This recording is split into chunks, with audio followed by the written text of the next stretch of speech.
चीज आपका बेटा, पितृ भी आपके यहाँ नाराज चल रहे हैं, वो साधारण रूप से नाराज हो जाते हैं। अगर कुल देवी नाराज हुई तो पितृ नाराज होने ही है आपके, है ना, क्योंकि वो सब उसके अधीन आते हैं। और इन सब का कारण जो है वो ये है कि आपके घर में एक मलित शक्ति आ गई है। तो आप मुझे, हाँ, मुसलमानी शक्ति आपके घर में आ गई है। आप मुझे ये बताओ कि आपके यहाँ पे कोई जाता है क्या मजार वगैरह? मेरे यहाँ पे नहीं जाता। अभी मेरे घर के सामने तेली समाज है, वो तो उनका धर्म नहीं था, लेकिन उसने, वो लड़के ने उस धर्म सिखा रहा है, अच्छा, धर्म परिवर्तन किया उसके सामने। हाँ हाँ। तो वो मेरे ख्याल से उसका और हमारा पटेल अभी मतलब 8 महीना हो गए। इसके पहले मैंने किराए से रखा था एक घर में। अच्छा। मुसलमान को वो अच्छा। रहा 1.5-2 साल रहा। अच्छा अच्छा 2 साल रहा जी। लेकिन मैंने उसको निकाल दिया। उनको मेरे को सब गया था कुछ जी, कुछ सब गया था सामने वाले से और उससे, बराबर वो दोनों बराबर बैठते थे। बराबर मेरे को सब गया तो मैंने उसको निकाल दिया, बराबर बड़े मुश्किल से निकाला जी। तो ये उसके कारण से आपके घर में आ गई है मलित शक्ति, है ना? लेकिन गुरुजी मेरे को स्वास्थ्य, हाँ मान लीजिए उसके पहले से भी थोड़ा सा चलता है कि नहीं? कि कुलदेवी का मेन प्रॉब्लम क्या हुई, कुल देवी की पूजा नहीं हो रही थी। कुल देवी को देखो, कुल देवी जो रहती है ना, उसको पूजना पड़ता है। वो रहती है आपकी पत्नी पर। कुल देवी जो है वो मूल रूप से जितने भी आप परिवार रहते हैं, हर परिवार के घर में जो गृहिणी आती है, जो पत्नी आप लाते हो अपने घर में, उसके ऊपर ही सवार रहती है वो। तो यदि आप उसका पूजा नहीं करोगे, यदि आप घर में स्त्री से मार पिटाई करोगे, तो इन सब स्थितियों से आपकी कुल देवी उच्चाटित हो जाती है। और बहुत अगर मलित शक्ति इत्यादि आप घर में डालिए तब तो वो आपका घर छोड़ के चली जाती है, जैसे आपके केस में फिलहाल हुआ है। ठीक है, परंतु अभी आपने बुलाया तो वो आई है, इसीलिए वो दरबार में लाई विधान बताने के लिए। अब विधान समझ में आ गया ना, उसको सिक्के पे बिठाना है।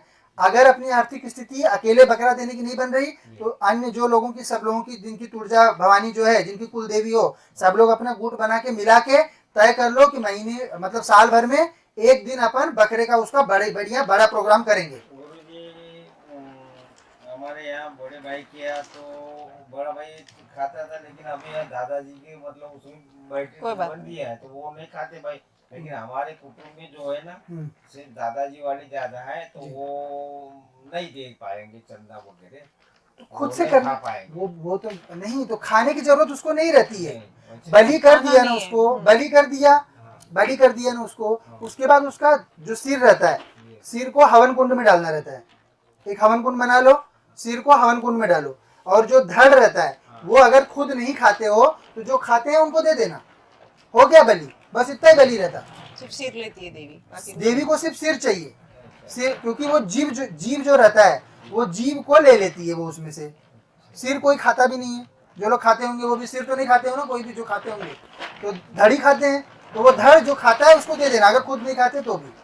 ठीक है, तो क्योंकि इसमें मार्ग में कोई रोड़ा नहीं है, पैसा इकट्ठा करना कोई बहुत बड़ी प्रॉब्लम नहीं है। 7,000 रुपए लगता है सिर्फ उसमें साल भर में, है ना। अगर नहीं खाते हैं तो उसको खाने की जरूरत नहीं है आपको। आप उसको जो है, जो खाता है उसको दे दो।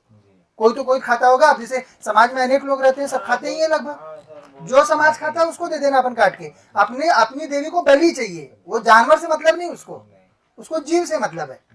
ठीक है, और वो तो आप नहीं चढ़ाओगे तो कोई और चढ़ाएगा। वो नहीं करेगा तो कसाई के यहाँ कट के रेस्टोरेंट में बनेगा, उसको तो जाना ही है ना। उसका तो जन्म ही उसी लिए हुआ है। पर हम उसकी यात्रा को सही कर सकते हैं। अगर हम उसको देवी के मंडल में डाल देंगे तो उसकी यात्रा अच्छी हो जाएगी, कि वो जीव तुरंत मनुष्य जन्म प्राप्त कर लेता है थोड़े ही समय में, और नहीं तो फिर 84 लाख की यात्रा करेगा। तो अपन उसका भला कर दे रहे हैं और हमारा भी भला हो जा रहा है। क्यों? कि हमारी देवी प्रसन्न हो जाती है कि मेरे बच्चे ने लाकर 7,000 रुपए मेरे लिए डाला मेरे सेवा में, है कि नहीं।